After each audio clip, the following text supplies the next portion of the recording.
இயேசுவின் அன்பு இதயங்களுக்கு காலை வணக்கம். இந்த நாள் உங்களுக்கு ஆசீர்வாதமாக அமைய வாழ்த்துக்கள்.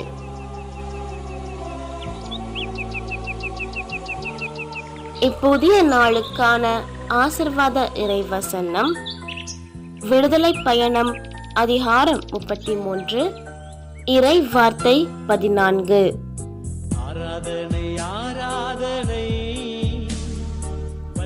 எனது பிரசன்னம் உன்னோடு செல்லும், நான் உனக்கு இளைப்பாறுதல் அளிப்பேன். அற்புதமே அதிசயமே